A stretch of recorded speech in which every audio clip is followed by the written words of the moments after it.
Anda tahu, biasanya saat kita belajar sejarah di sekolah, semuanya terasa sudah final kan?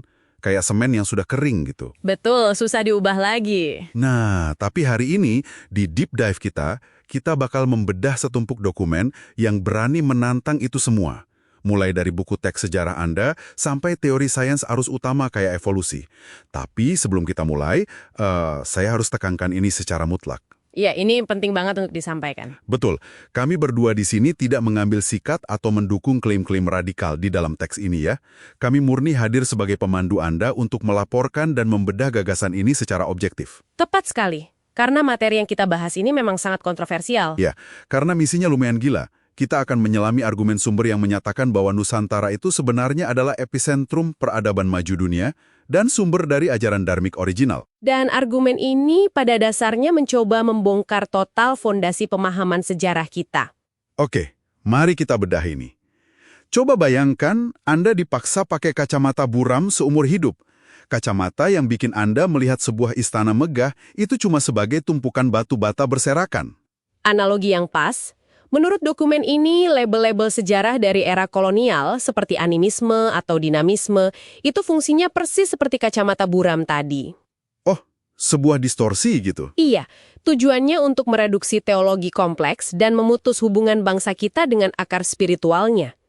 Argumen utamanya adalah leluhur Nusantara, yang teks ini sebut kaum Saka atau Arya asli, sebenarnya sudah menganut monoteisme. Paham satu Tuhan kan? Betul. Jauh sebelum sistem serupa muncul di daratan India. Wait, jadi narasi bahwa leluhur kita dulu sekedar menyembah pohon besar atau batu tua itu dibantah keras di sini? Sangat dibantah. Sumber kita memberikan contoh spesifik, misalnya tradisi Kaharingan di suku Dayak yang menyembah Yustu Halatala, lalu kepercayaan Tolotang di Bugis dengan Dewata Sewae. Yang kalau tidak salah artinya Tuhan yang tunggal ya? Tepat, di Bali juga ada konsep Acintya, semuanya bermuara pada satu filosofi kuno, yaitu Moksartam Jagahitayaca Iti Dharma.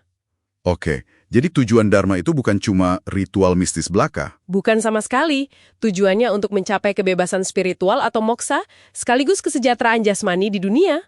Wah, kalau sejarah spiritual kita aja didistorsi sedemikian rupa, bagaimana dengan sejarah evolusi fisik manusia di Nusantara? Yang menarik di sini adalah dokumen ini menyerang narasi evolusi dengan mengungkit salah satu skandal terbesar sains, yaitu hoax manusia Piltdown tahun 1912.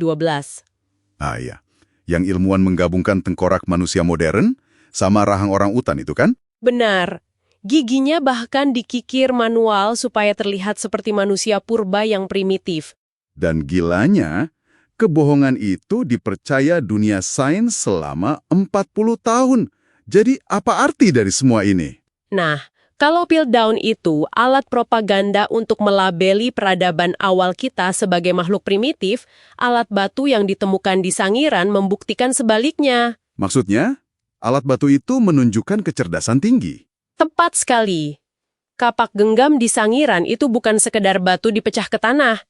Pembuatnya harus paham arah serat batu dan titik rapuhnya. Ini bukti kecerdasan kognitif tingkat tinggi, yang sejalan dengan teori out of Sundaland dari Oppenheimer. Oh, teori yang bilang penyebaran genetik manusia justru berawal dari wilayah Nusantara. Iya, DNA membuktikan Nusantara adalah pusat migrasi. Waktu zaman es berakhir dan terjadi banjir bah, leluhur kita migrasi keluar. Membawa teknologi ke Mesopotamia sampai Amerika ya? Betul, dan ini sekaligus membantah teori out of Taiwan. Oke, disinilah ini menjadi sangat menarik. Kalau peradaban ini sebegitu majunya, arsitekturnya pasti luar biasa. Tapi saya terkejut banget waktu baca klaim bahwa nama Borobudur itu adalah distorsi kolonial yang artinya bisul. Terdengar provokatif ya. Teks ini mengklaim nama aslinya adalah Phuana Cakapala. Phuana Cakapala? Iya. Jika kita hubungkan ini dengan gambaran besarnya, nama itu melambangkan pencapaian buah spiritual tertinggi. Teks ini mengaitkan situs tersebut dengan konsep moksa atau ngahyang. Kayak hilangnya raja-raja besar seperti Prabu Siliwangi itu. Persis. Tapi alih-alih melihatnya sebagai mitos gaib, teks ini menggunakan kacamata fisika kuantum, Mereka menyebut moksa sebagai hibernasi dimensi. Tunggu sebentar. Fisika kuantum. Tadi kita bicara soal sejarah kuno dan candi, gimana ceritanya teks ini tiba-tiba melompat ke teori multiverse, mekanismenya seperti apa? Mekanismenya dijelaskan bahwa moksa bukan berarti tubuh mereka mati, melainkan kesadaran dan fisik mereka berpindah frekuensi ke realitas multiverse atau eksistensi multidimensi. Wah, gila sih ini. Dan cetak biru pengetahuan kuantum ini diklaim terekam pada panel dasar Borobudur yang sengaja ditutup timbunan tanah, yaitu panel Kusala Dharma Bhajanana. Panel yang memetakan hukum sebab akibat lintas dimensi itu kan? Luar biasa. Jadi untuk merangkum deep dive kita hari ini, Silakan. menurut dokumen ini, Nusantara bukanlah hasil evolusi makhluk primitif, melainkan pewaris langsung dari peradaban maju yang menyinari dunia. Sebuah pergeseran paradigma yang berani. Pastinya. Dan untuk Anda yang mendengarkan, kami ingin meninggalkan Anda dengan satu pertanyaan ini.